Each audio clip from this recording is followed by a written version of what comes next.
பிஸ்மில்லாஹிர் ரஹ்மானிர் ரஹீம். இஸ்லாமிய பெண்களும் விசேஷங்களில் கலந்து கொள்வதும். நல்லா கவனிங்க பாடங்களை இன்ஷா அல்லாஹ். ஒவ்வொரு மக்களும் ஒவ்வொரு பாடங்களையும் நம்முடைய குரான் சம்மந்தப்பட்ட ஹதீஸ் சம்மந்தப்பட்ட அந்த விஷயங்கள் நாம் எப்படி வாழணுன்றது அந்த இதாக இருக்கும். நல்ல பாடம் முழுவதையும் கவனிங்க இன்ஷா அல்லாஹ். அல்லாஹ் இதன் மூலமாக நமக்கு நிறைய படிப்பினைகள் வச்சுருப்பான் இன்ஷா அல்லாஹ். இஸ்லாம் பெண்களுக்கு கண்ணியத்தையும் மேன்மையையும் வழங்கியுள்ளது.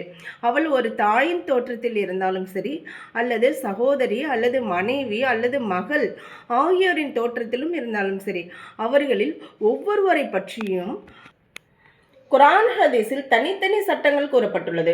அவர்களுடன் நன்முறையில் நடந்து கொள்ள வேண்டும் எனவும் ஆர்வப்படுத்தப்பட்டுள்ளது.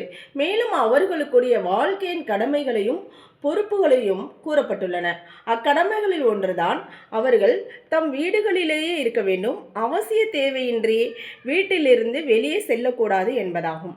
குரான் ஷரீஃபில் அல்லாஹ் கூறியுள்ளான், வகர்ன ஃபி புயூதிகுன்ன வலா தபர்ரஜுன தபர்ருஜல் ஜாஹிலியத்தில் ஊலா. இதனுடைய பொருள், இது குரான் வசனத்தும் இதனுடைய பொருள். மேலும் நீங்கள் உங்கள் வீடுகளிலேயே தங்கியிருங்கள். மேலும் முன்னிருந்த அறியாத மக்கள் தங்களை அலங்கரித்து கொண்டு சுற்றி திரிந்ததை போல் நீங்களும் சுற்றி திரியாதீர்கள் அப்படின்னு அல்லாஹ் அழகான முறையில் சொல்கிறான். இந்த ஆயத்திலிருந்து இஸ்லாமிய பெண்களுக்கு இந்த வழிகாட்டல் கிடைக்கிறது. அதாவது அவர்கள் தமது வீடுகளில் தங்கி இருக்க வேண்டும். அப்படி ஏதாவது நிர்பந்தத்தின் காரணமாக வீட்டிலிருந்து வெளியே வர வேண்டிய அவசியம் ஏற்பட்டால் அது பற்றிய அல்லாஹ்வின் தெளிவான சட்டம் என்னவெனில், நபியே, நீங்கள் உங்கள் மனைவியர், பெண் மக்கள் மற்றும் முஸ்லிமான பெண்களிடம் கூறிவிடுங்கள். அதாவது அவர்கள் தங்களின் மேலாடைகளை தங்களின் முகத்தின் மீது தொங்க விட்டு கொள்ளட்டும். நீங்கள் அவசியம் அப்படி எங்கேயாவது நீங்கள் போய் தான் ஆகணும் அப்படின்னா நீங்கள் உங்களுடைய மேலாடையை முகத்தின் மீது தொங்க விட்டுக்கங்க, முகத்தை மறைத்து கொள்ளுங்க அப்படின்னு சொல்லப்படுது. இதன் விளக்கம் என்னவென்றால், பெண்கள் பெரிய துப்பட்டிக்குள் தங்களை மறைத்து வெளியே வர வேண்டும் இன்ஷா அல்லாஹ். மேலும் முகத்தின் மீது துப்பட்டின் முந்தானையை போட்டுக்கொள்ள வேண்டும். ஆகவே முஸ்லிமான பெண்கள் தமது வீடுகளையே அவசியமாக்கி கொள்ளட்டும். மேலும் அவசியம் இல்லாமல் வீட்டிலிருந்து வெளியே வரவும் வேண்டாம். குறிப்பாக திருமணம் மற்றும் இதர விசேஷங்களிலிருந்து தம்மை பாதுகாத்து கொள்ள வேண்டும். விசேஷம் அல்லாத இடங்களுக்கும் பெண்கள் ஏதாவது ஒரு காரணங்களை கூறிக்கொண்டு தமது உறவினர்கள் மற்றும் தெரிந்தவர்களின் வீடுகளுக்கு வருவதும் போவதுமாக இருக்கின்றனர். இவ்வாறு சென்று வருவதில் பல்வேறு தீங்குகள் இருப்பதன் காரணமாக அது கூடாது. ஆனால் எப்போதாவது தமது பெற்றோரின் வீட்டுக்கு சென்று வரலாம்.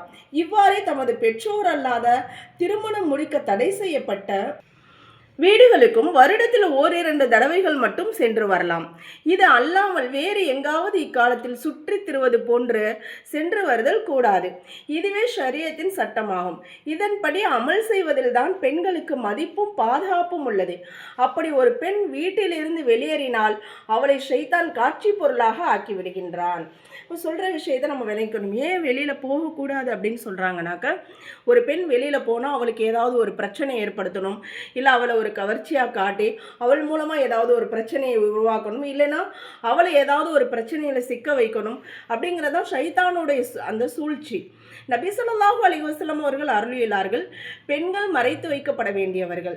பெண்கள் ஃபர்தாவின் மூலமாக தங்களை மறைத்து கொள்வது மிக அவசியமாகும். ஏனெனில் அவர்கள் வெளியே வந்தால் அவளை ஷைத்தான் காட்சி பொருளாக ஆக்கிவிடுகின்றான். அல்லாஹ் பாதுகாக்கணும்.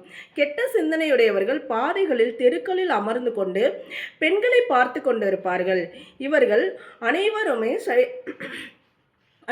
ஷைத்தானின் கையாட்கள் ஆவார்கள். ஷைத்தானின் தூண்டலினாலேயே இவர்கள் பெண்களை பார்த்து கொண்டு அமர்ந்திருக்கின்றனர். எனவே பெண்கள் மிக அவசியமின்றி வீட்டிலிருந்து வெளியே செல்லக்கூடாது இன்ஷா அல்லாஹ்.